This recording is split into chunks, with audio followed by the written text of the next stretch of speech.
आणि गलिच्छ अशा गोष्टी होत होत्या. आणि त्याच्यात आता हा हवालाचा जो अँगल आलेला आहे किंवा एवढे पैशाचे गैरव्यवहार हे वर्तमानपत्रात आणि चॅनलमध्ये दिसतंय, धक्कादायक आहे. म्हणजे खूप मोठं रॅकेट आहे, जणू काय माफिया आहेत अशी म्हणायची वेळ आलेली आहे. म्हणजे एक भोंदू बाबा अजून काय काय उद्योग हा करत होता हे देवालाच ठाऊक.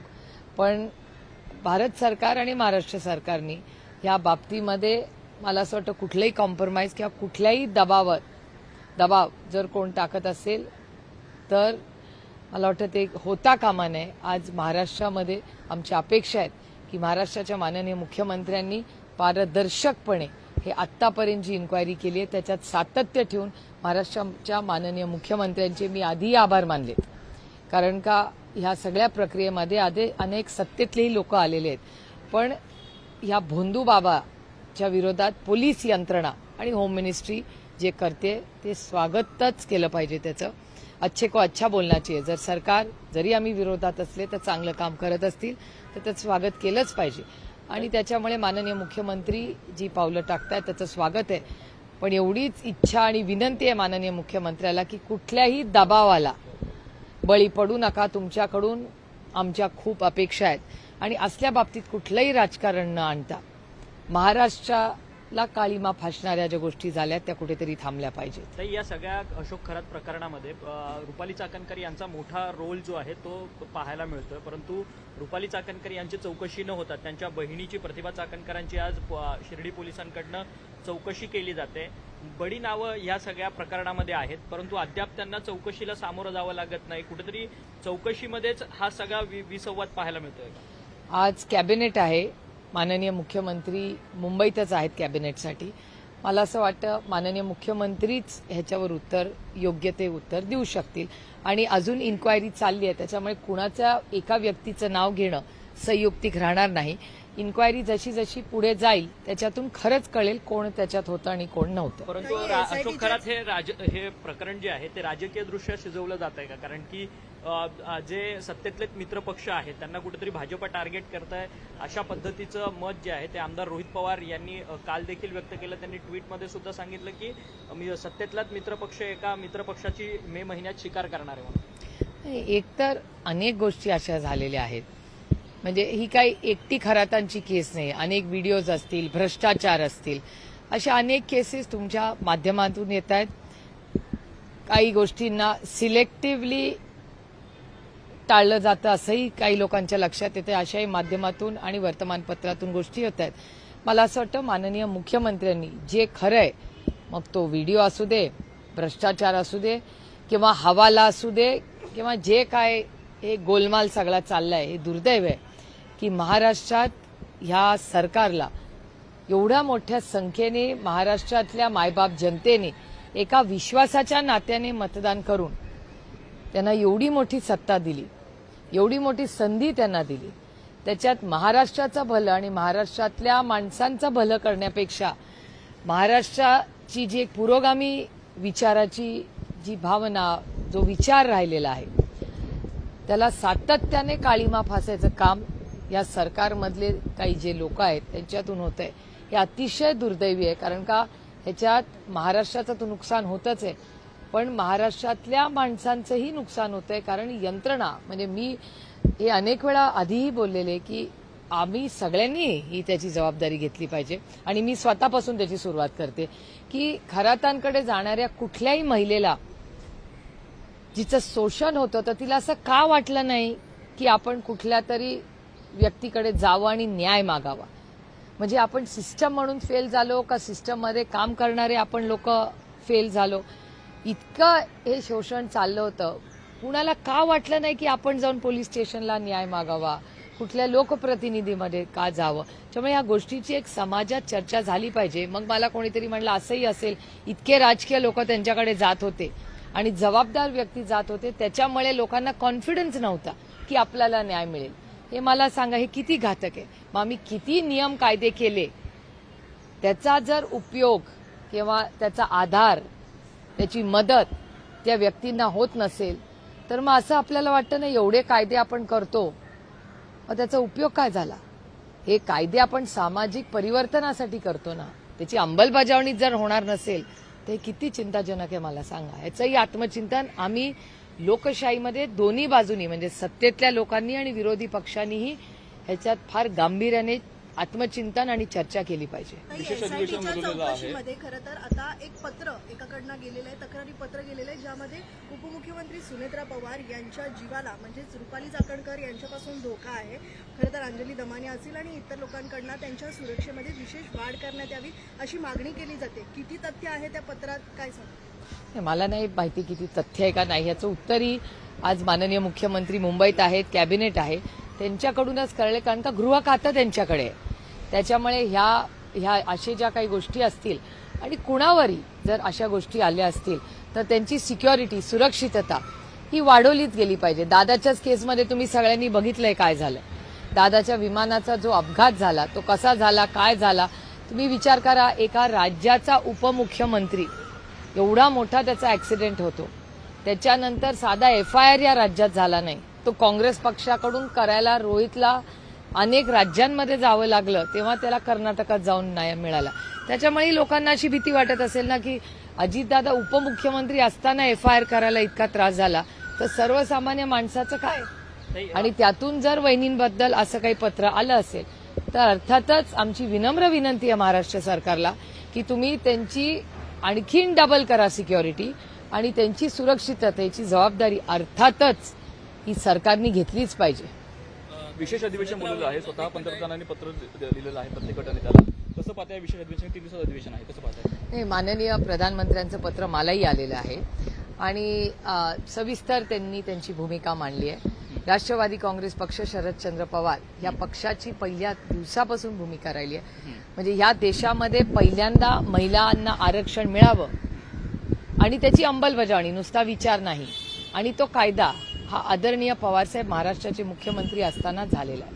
त्या 33%चा 50% ही महाविकास आघाडी, तेव्हा काँग्रेस, खरं तर तेव्हा काँग्रेस राष्ट्रवादी काँग्रेस पक्षाचं सरकार होतं, त्या काळात झालेला आहे.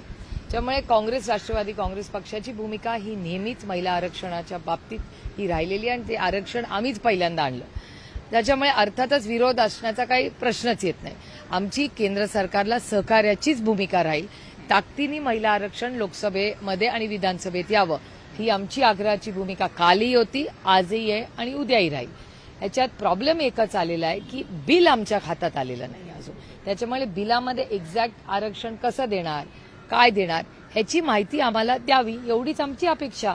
ताकदीने कुणाचंही सरकार असलं, सामाजिक परिवर्तनासाठी आम्ही नेहमीच, कुणाचंही सरकार असलं, आता आपल्याला आठवत असेल की पेहलगाममध्ये एवढा मोठा हल्ला झाल्यानंतर ऑपरेशन सिंदूर झालं, त्याच्यात पहिला या देशातला नेता आदरणीय शरद पवार होते, जे म्हणाले आम्ही ताकदीने सरकारच्या बरोबर आहोत, भारताच्या ऐक्यासाठी आम्ही जे कोणी सरकार असेल त्याच्याबरोबर आहोत. त्यामुळे मोठे सामाजिक प्रश्न किंवा एक मोठं GST आपल्याला आठवत असेल, काँग्रेस पक्षानेही आणि राष्ट्रवादीनी ताकदीने GSTला आम्ही मतदान केलंच नाही या सरकारबरोबर, तर यावेळीच का नाही करणार? आम्ही आनंदाने करू, त्याचं स्वागतही करू, पण आमची मागणी आहे की आम्हाला थोडी आणखी माहिती द्या, म्हणजे इम्प्लिमेंटेशन कसं होईल वगैरे. आणि 15 तारखेला 3 वाजता माननीय खडगे साहेबांच्या घरी इंडिया अलायन्सची मीटिंग आहे आणि त्याच्यात आता पुढे काय चर्चा होईल ते तुम्हाला आम्ही सांगूच. पण आज आपण सगळ्यांनी आवर्जून, आज सोनियाजींचा एक लेख आलेला आहे, त्याच्यात काँग्रेसची काय भूमिका आहे तेही मतं सोनियाजींनी आज वर्तमानपत्रात मांडलेली आहेत. त्यामुळे 15 तारखेला 3 वाजता इंडिया अलायन्सच्या आमच्या मित्रपक्षांचे काय मतं आहेत ती आम्ही घेऊ. पण राष्ट्रवादी पक्ष, शरदचंद्र पवार पक्ष हा ताकदीने महिला आरक्षणाच्या बाबतीत आमची कालही सकारात्मकच भूमिका होती, आजही आहे आणि उद्याही राहील. ताई, आपण याच सोनिया गांधींच्या लेखामध्ये त्यांनी आपलं मत व्यक्त केलं आहे की खरं तर महिला आरक्षण सोडून कुठेतरी डिलिमिटेशनचा मुद्दा जो आहे तो केंद्र सरकार हाताळू इच्छित आहे, म्हणून अशा पद्धतीचं विशेष अधिवेशन बोलवून हा घाट घालण्याचा हा सरकारचा प्रयत्न, अशा पद्धतीची टीका त्यांनी या लेखातून केली. हो, डिलिमिटेशन आमच्या सगळ्यांचंच म्हणणं आहे की हे एक तर झालंच पाहिजे. याचं कारण असं, आता माझंच उदाहरण बघा, मी पहिल्यांदा बारामती लोकसभा मतदारसंघातून जेव्हा इलेक्शन लढले तेव्हा 13 लाख मतदार होते. आज ते 24 आणि 25 लाखावर एक लोकसभा मतदारसंघ झाले. आम्हाला निधी तर 5 कोटी मिळतो, विरोधी पक्षाला तर DPDCतून पैसेच देत नाही आता सरकार. मग विकास कामं कुठल्याही खासदारांनी जे हे फक्त माझंच नाही आहे, काश्मीर टू कन्याकुमारी सगळ्याच खासदारांची भूमिका आहे की मतदारसंघात डिलिमिटेशन करा, नाहीतर आमचा निधी 25 कोटी तरी करा, नाहीतर विकास कामं ही कशी करणार आम्ही. आणि ही भावना भारतीय जनता पक्षाच्याही खासदारांची आणि आमची आहे, कारण हा काही राजकीय विषय नाही. त्याच्यामुळे डिलिमिटेशन, महिला आरक्षण ह्याच्यावर जरूर सविस्तर चर्चा व्हावी. पण भारत सरकारकडून आमची एवढीच अपेक्षा आहे की आमच्याशी चर्चा करताना काहीतरी लिखित, कारण काही देशाची पॉलिसी आहे तर आम्हाला काहीतरी हातात तर द्या. आम्ही काही, आमच्या सहकार्याचीच भूमिका आहे. आम्ही सरकारला साथच देणार आहे चांगल्या कामासाठी. कालही दिलंय, आजही देऊ आणि उद्याही देऊ. जे भारताच्या हिताची कामं असतील, भारताच्या ऐक्यासाठी असतील आणि सामाजिक परिवर्तनासाठी असतील, त्यावेळीच आम्ही सगळेच, काँग्रेस पक्षानेही ऑपरेशन सिंदूरमध्ये ताकदीने भारत सरकारबरोबर उभी राहिलेली आहे. हे वास्तव आहे या महाराष्ट्राच्या आणि भारताच्या राजकारणाचं आणि समाजकारणाचं. सुनेत्रा पवारांना एक पुणे महापालिकेला पत्र लिहिलेलं आहे. त्या पुणे महापालिकेची तक्रार करणारं पत्र मुख्यमंत्र्यांना लिहिलेलं आहे. प्रामुख्यानं पुणे महानगरपालिकेचं क्षेत्रीय कार्यालय जे आहे, 15 क्षेत्रीय कार्यालय, हे सर्व भाजपला कशा पद्धतीनं सोयीस्कर होतील किंवा त्यांना निधी कशा पद्धतीने प्रभाग समितीचं वाटप. प्रभाग समितीची रचना करण्यात आलेली आहे. त्यावर एक नाराजीचा सूर आहे मुख्यमंत्र्यांचा पाहायला मिळतो. त्यांनी मुख्यमंत्र्यांनी आव्हान देखील आता मागवलेलं आहे त्याच्यावरती. नाही, कसं आहे की अर्थातच त्या पालकमंत्रीही आहेत पुण्याच्या, त्याच्यामुळे म्हणजे दादा अनेक वर्ष पालकमंत्री राहिलेले आहेत. त्यांच्या कामाची पद्धत, अनुभव आपण सगळ्यांनीच पाहिलेला आहे. आणि वहिनींनी जर माननीय मुख्यमंत्र्यांना ही गोष्ट लिहिली असेल तर मी त्याचं मनापासून स्वागत करते. आणि त्यातून पुण्यावर जो अन्याय होतोय, कारण का आमच्याही लोकसभा मतदारसंघात मी आपल्याला आधीच म्हणले, डीपीडीसीमध्ये आम्हाला आधीसारखा निधी आता येत नाही, ना मला येतो ना अमोलदादांना येतो. त्याच्यामुळे अर्थातच ह्या पुण्यामध्ये जो अन्याय होतोय तो कुठेतरी थांबला पाहिजे. ही लोकशाही पद्धतीने आम्ही सगळे निवडून आलेले आहेत आणि आम्ही काय आमच्या घरच्या कामासाठी पैसे मागत नाहीये. तो रस्ता काय आमच्या घरावरून जाणार नाही. ज्या लोकांची लोकप्रतिनिधी म्हणून आम्ही काम करतो त्यांच्यासाठीच हा निधी येतो ना.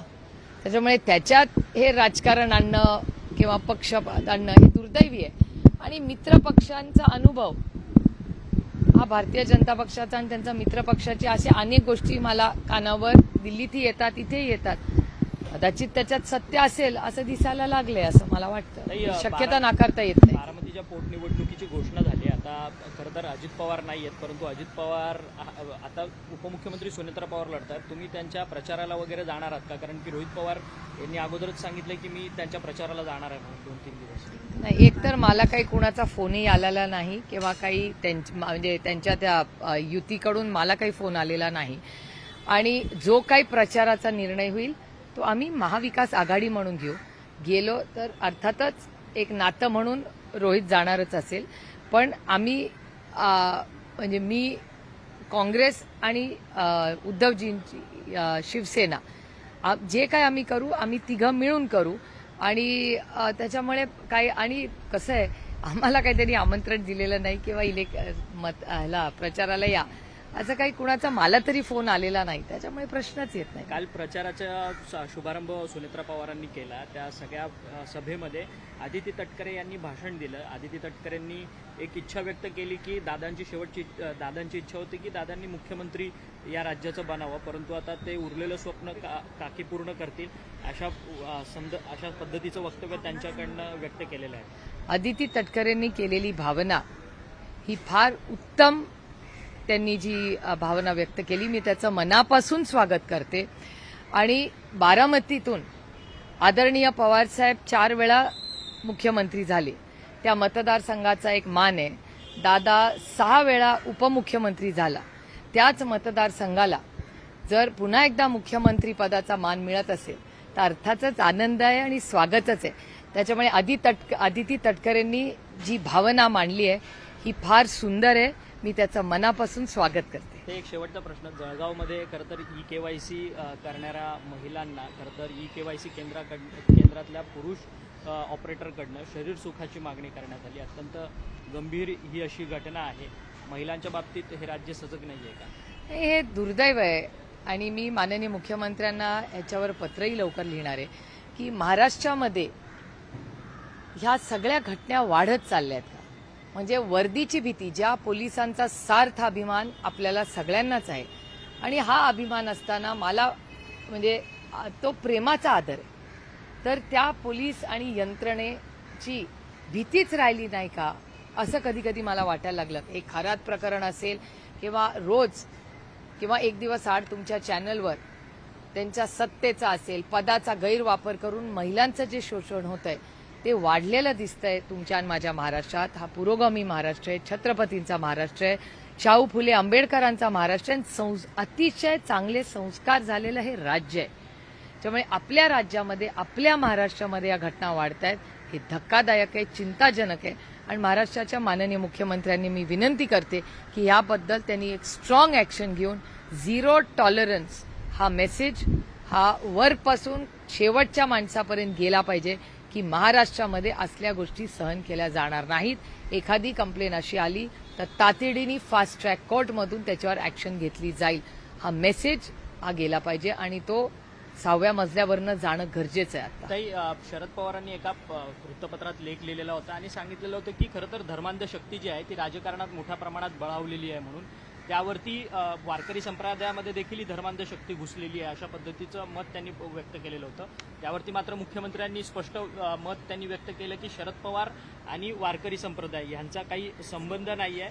शरद पवारांनी गेले अनेक वर्ष विकासाचं राजकारण केलं, परंतु वारकरी संप्रदायाशी त्यांचा संबंध नाही अशा पद्धतीचं मत जे आहे ते मुख्यमंत्री देवेंद्र फडणवीस व्यक्त करतात. तर त्यांच्या पक्षातले इतर अनेक जे नेते मंडळी आहेत ते मात्र थेट खालच्या स्तरावरती टीका जी आहे ती शरद पवारांवरती करताना पाहायला मिळतात. हे बघा, आदरणीय पवार साहेब गेले 6 दशक महाराष्ट्राच्या आणि देशाच्या सेवेत आहे.